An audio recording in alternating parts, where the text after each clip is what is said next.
Salut à tous, aujourd'hui on va faire le bilan de environ 1 an et demi de possession de cette 996 4S et du coup de 1 an et demi en daily. C'est une voiture que j'ai utilisée énormément. J'ai surtout fait des trajets Metz-Paris assez régulièrement pour aller chercher les voitures en parc presse. Vous savez que je vais chercher pas mal de voitures pour les filmer pour la chaîne. Et du coup c'est une voiture qui m'a beaucoup servi. Alors est-ce que c'est utilisable en daily ? Bon, en vrai, totalement. C'est une voiture qui, de base, était prévue pour être utilisée en daily. On sent que c'est un super daily. Moi, j'ai adoré. C'est 1 an et demi avec. Alors, évidemment, ce qui va refroidir, c'est la consommation. Moi, avec cette voiture, je consomme énormément. je consomme environ 14 litres au 100 parce que je la roule un peu fort. Donc, malheureusement, forcément, là, je suis à 14,7 litres au 100 en moyenne sur mes derniers trajets, donc c'est quand même pas mal. Il fallait s'y attendre, mais bon, moi voilà, j'avais budgété tout ça, c'était ok dans mon esprit de consommer un peu avec cette voiture, donc c'est pas un problème. Maintenant, ce qui va être intéressant aussi, c'est au niveau des consommables. Alors forcément, ça bouffe du pneu, les pneus sont très chers. Là-dessus, j'ai monté des Michelin Pilot Sport 4S. D'ailleurs, un grand merci à Allopneus pour ce set de pneus Michelin Pilot Sport 4S. Cette vidéo est sponsorisée par Allopneus. Je vais quand même m'arrêter 2 secondes pour vous montrer la taille des boudins. Incroyable, regardez par rapport à la taille de ma main. Ils sont énormes. Et bon, il faut au moins ça, hein. Et là, c'est un set de pneus hiver sur jantes de 9,93. Si vous cherchez des pneus, parce que notamment là, c'est la période des pneus hiver, mes PS4S, je vais les virer et je vais mettre des pneus hiver sur la voiture dans quelques jours. Du coup, si vous cherchez des pneus hiver, utilisez le lien qui est dans ma description pour acheter vos pneus. Comme ça, vous pourrez commander chez Allopneus vos pneus. Et puis pour les monter, en vrai, c'est pas problématique. Vous pouvez soit le faire dans la boutique que vous connaissez, soit même il y a des gens qui sont en collaboration avec Allopneus qui viennent vous les monter chez vous. Enfin bref, c'est un bonheur. C'est beaucoup plus simple que de faire ça ailleurs, quoi. Bon, par contre, je dois avouer quelque chose. Depuis une semaine maintenant, j'ai une i5 M60 en daily à côté qui m'est prêtée par BMW. Et ok, la 911 est beaucoup plus tape-cul que la i5. On sent que... Enfin, je peux comprendre les gens pour qui une 911 ça va pas convenir en daily. Moi, pour le coup, pendant 1 an et demi, c'était totalement ok. Mais effectivement... Elle est plus bruyante, elle est un peu plus tape-cul, elle est moins bien équipée. Ce sont des concessions qu'il faut faire pour pouvoir avoir le bonheur entre guillemets de Daily 911. Après, moi comme je vous le dis, j'étais totalement ok pour le faire et du coup je l'ai fait avec grand plaisir. Maintenant, le sujet que je voulais absolument aborder avec vous, c'est le covering. Parce qu'au bout de 1 an et demi où je daily cette voiture, où je l'utilise vraiment en voiture du quotidien, comment le covering tient. C'est intéressant de le savoir. Alors, déjà pour la petite histoire, j'ai perdu un morceau de ma voiture. Ça me fait chier, j'ai perdu un bout de ma voiture. Alors, en fait, j'étais en train de rentrer de Paris. Je venais de ramener une voiture du parc presse, je sais plus ce que j'avais emprunté. Mais je crois que c'était la M3 d'ailleurs, je sais plus. La M3 grise avec l'intérieur orange qui était incroyable. Je sais plus. Mais en gros, j'étais en train de rentrer de Paris. Je rentrais vers Metz et j'étais sur la toute petite portion d'autobahn allemande qu'il y a entre Metz et Paris, si vous voyez ce que je veux dire. Et j'étais un bon au régule, comme à mon habitude. Et en fait, il pleuvait un peu. Et au moment où j'ai doublé un camion, il y a une sorte d'appel d'air. Et j'ai une barrette, une barrette du toit qui s'est envolée. Et c'est une galère à trouver.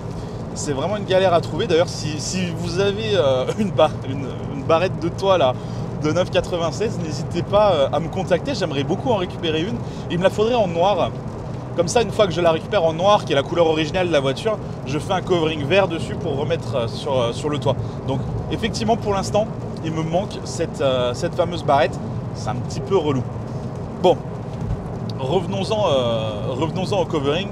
À part ce petit problème, j'ai eu aucun problème avec le covering. Il tient très bien. Il s'est décollé nulle part, il s'est rayé nulle part, il s'est abîmé nulle part. La voiture est toujours aussi flambante qu'à l'origine. Alors, il y a 2-3 petits endroits où il y a juste un tout léger défaut. C'est notamment au niveau des joints, etc. Là où il y a des frottements de joints, où ça peut créer des très légers décollements. Mais ça, c'est un peu de ma faute. En fait, il faut savoir que chez Cars Motor Luxury à Nantes, là où j'ai fait faire ce covering, en fait, ils prévoient une garantie. Donc en fait, ils me disaient, voilà, nous, on te fait le covering aujourd'hui. Dans 3 mois, tu reviens, on vérifie si tout a tenu. Dans 6 mois, tu reviens, on vérifie si tout a tenu. Et comme ça, après, on peut être sûr que le covering est tout le temps nickel. Moi, habitant à Metz, je suis jamais retourné à Nantes. Donc tous les petits problèmes d'origine, moi je les ai encore. Il n'y a vraiment pas grand chose, il n'y a pratiquement rien, mais il y en a 2-3 que je vais pouvoir vous montrer maintenant. Bon, déjà vous le voyez sur les images depuis le début, mais le rendu de loin est magnifique, toujours aussi beau qu'au premier jour. Les couleurs sont vivantes, il y a des reflets incroyables. Évidemment, c'est plus dans les détails qu'il y a des petits trucs qui vont pas, mais vous allez voir, c'est extrêmement discret. Je me suis dit que j'allais prendre ma lampe avec pour pouvoir faire ressortir un petit peu plus les défauts. Bon, déjà là, on voit qu'on peut se rapprocher et qu'à aucun moment on gagne une certaine peau d'orange. Le covering est toujours aussi lisse et ça, c'est incroyable. Alors, premier petit truc, je me suis pris une petite rayure, je sais plus, j'arrive plus à la voir. Ah si, elle est là, voilà. Là, il y a une petite rayure sur le covering. Je sais pas comment c'est arrivé. Mais je sais pas si j'arrive à trouver. Ah voilà, là j'ai un angle où on la voit à peu près. Bon, c'est vraiment pas grand chose, mais il y a une petite rayure. Ah non, mais moi ce que je voulais aussi vous parler, c'est la beauté du travail sur cette pièce-là, sur la grille à l'arrière. Regardez. En fait, ils ont dû couper à chaque fois en dessous ici et venir faire un petit raccord à chaque fois sur le côté. Le raccord est presque invisible, on le voit à peine. Ah, voilà, là on le voit là. Là, à chaque fois, c'est coupé. Obligé, puisque le papier est trop long, en fait. Il doit aller un peu plus en profondeur. Mais du coup, la pièce est superbe. J'adore. Bon, le vrai défaut, en fait, de ce covering, on va le voir ici. Ah, voilà. Là, on le voit avec la lumière, c'est au niveau des joints. Il y a des petites parties qui ont tendance à un petit peu se décoller tout du long. Mais ça, je pense que c'est quelque chose que j'aurais pu déjà régler directement avec le mec qui m'a fait le covering, parce que je vous rappelle, le covering était normalement sous garantie. Il suffisait juste que je les contacte, que j'y retourne.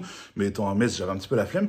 Mais là, ça, ce genre de problème, je pense que même avec rien que moi-même avec une carte ou quelque chose, j'aurais pu éventuellement essayer de recoller un petit peu. Mais en fait, de loin, ça ne se voit pas du tout. Il faut vraiment avoir le nez dessus pour le voir. Donc, ça, c'est ce genre de petit défaut qui me dérange pas. Bon, la fameuse barrette qui s'est envolée, ça c'est relou. Ce qu'on peut regarder aussi, c'est est-ce que j'ai pris des éclats de gravillon? Parce que la voiture a beaucoup roulé. Du coup, est-ce qu'elle a pris des éclats de gravillon?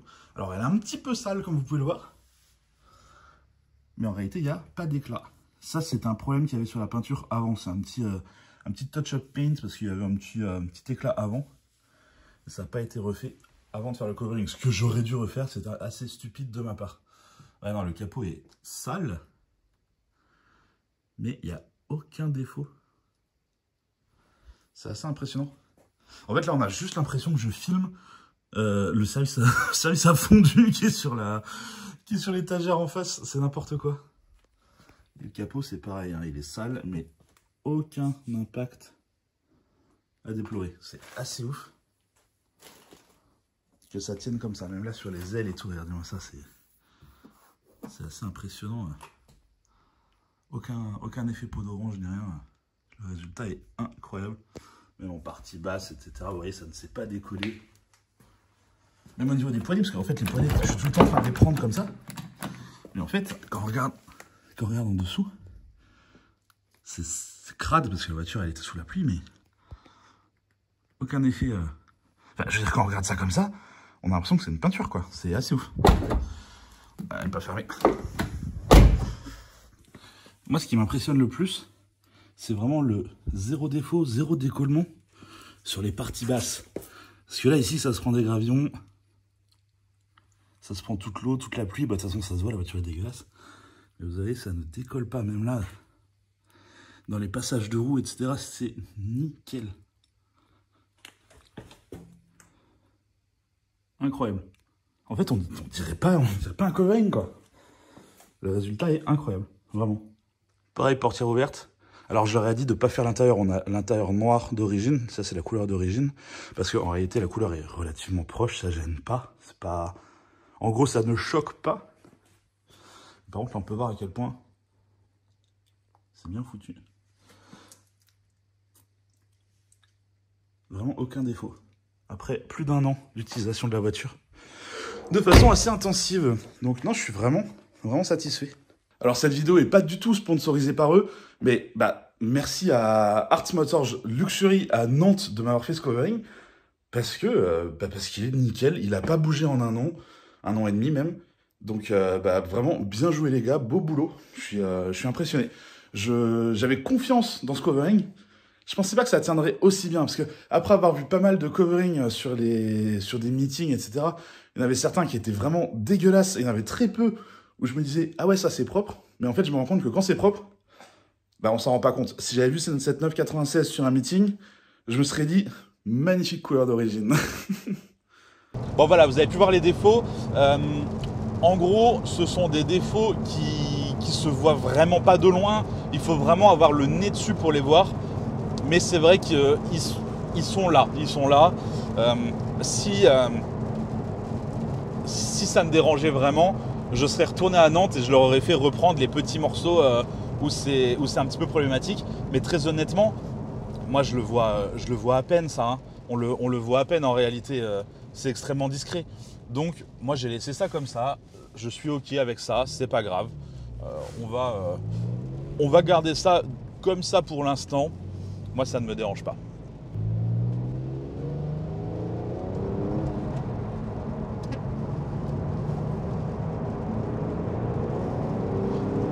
Maintenant qu'elle est chaude, on peut la faire chanter un peu là. Ah là là, j'adore cette bagnole. Pour tout vous dire, je l'ai mise en vente.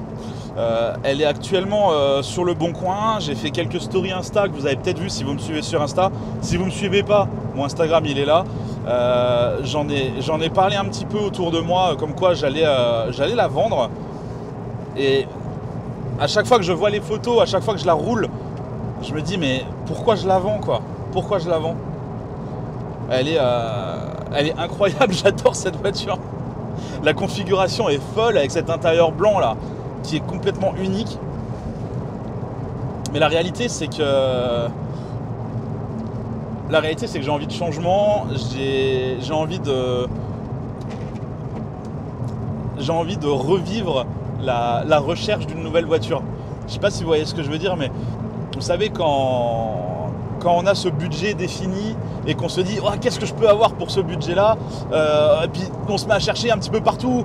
Ah bah tiens, si je regardais combien ça coûte, oh puis regarde, là j'arrive à avoir telle configuration sur telle voiture. Moi j'adore ça, j'adore la phase de recherche avant de trouver la perle rare. Moi je me souviens l'énorme phase de recherche avant de trouver celle-ci qui était vraiment super plaisante. Et quand tu la trouves, c'est la consécration. Tu te dis mais ça y est, j'ai trouvé une 911 996 4S avec un intérieur manufacture unique, totalement blanc. Et ensuite tu as l'excitation d'aller la chercher, de la ramener chez toi, de dire ça y est, j'ai une 996 4S. Bref, ce plaisir là, j'ai envie de le revivre avec autre chose. Et j'adore cette voiture, mais comme j'adorais mon Cayman GTS, comme j'adorais mon Cayman S, comme j'adorais mon Boxster, comme j'ai adoré ma 123D, ouais, j'ai eu une 123D à un moment que j'ai adoré. Et ouais, je pense que c'est le moment où je me dis, est-ce que je la vendrais pas pour revivre cette excitation? Alors par contre, ne me demandez pas dans les commentaires si j'ai déjà une idée de ce que je veux après. Parce que non, j'en ai absolument aucune. Je sais pas ce que je dois prendre. Je sais pas si je dois partir sur quelque chose de beaucoup plus daily, ou alors si je reste sur ma connerie de prendre une voiture qui est pas censée être daily et je la daily quand même. Ou alors prendre 2 voitures. Je me suis dit peut-être prendre un petit daily et une petite sportive. Je sais pas ce que je dois faire. Sachant que quoi qu'il arrive, j'ai toujours la Vantime à côté. Donc ça c'est pas un problème. J'ai le temps en fait de chercher, puisque je peux rouler la Vantime autant que je veux. Et puis si j'ai besoin, j'ai accès à des voitures, c'est pas le souci. Donc j'aurai totalement le temps de me décider sur la suite des événements. Mais j'ai très envie d'avoir votre avis là-dessus. Ce que vous pensez que je devrais prendre. Il y avait un Q7, il était posé par terre. Je pense que les suspensions hydropneumatiques, machin chose là, sont complètement dead. C'est dommage pour lui. Du coup, on va éviter les Q7 avec des suspensions à la con qui tombent en panne. De toute façon, je me verrai pas en Q7. Vous me verriez en Q7? Non, personne me voit en Q7, c'est complètement stupide comme idée. Peut-être une 997. 997, ça pourrait être sympa. Voilà, et là, il y a une série 5 E39, elle est dégueulasse, elle est toute sale, mais qu'est-ce que j'adore cette voiture. La E39, moi j'adore ça. J'ai regardé pour les M5 E39 à un moment, mais ça cote encore pas mal. Et puis pour en trouver une belle, c'est compliqué parce qu'il y en a pas mal qui ont été un peu traficotés, donc c'est pas facile. Mais c'est vrai que la M5 E39 était également dans mes possibilités. Ou alors prendre une série 5 plus récente, mais du coup mettre moins d'argent dedans, parce que c'est une voiture qui a déjà un petit peu décoté. Enfin bref, la réflexion est pas claire comme vous pouvez le voir. Là je suis en train de vous raconter ma vie, je suis désolé, c'est pas mon habitude de le faire. Mais voilà, je sais pas ce que je vais prendre ensuite. Quoi qu'il en soit, cette voiture est très probablement en vente à l'heure où vous regardez cette vidéo. Donc si vous êtes intéressé, contactez-moi via Insta. Si jamais vous la regardez alors que ça fait 1 an et demi que la vidéo est sortie, me contactez pas, la voiture est probablement déjà vendue. Non, parce qu'il y a des gens qui me contactent sur des trucs que j'ai fait il y a des années et qui me disent « Ah, t'es sûr ?» Bah oui, c'était il y a longtemps. Bon bref, c'est un petit peu décousu, je suis désolé, mais j'avais envie de vous parler un petit peu comme ça à cœur ouvert, comme on dit. J'espère que ça vous aura plu quand même. Quoi qu'il en soit, je vous invite à regarder d'autres vidéos et à vous abonner si ce n'est pas déjà fait. Allez, bye bye.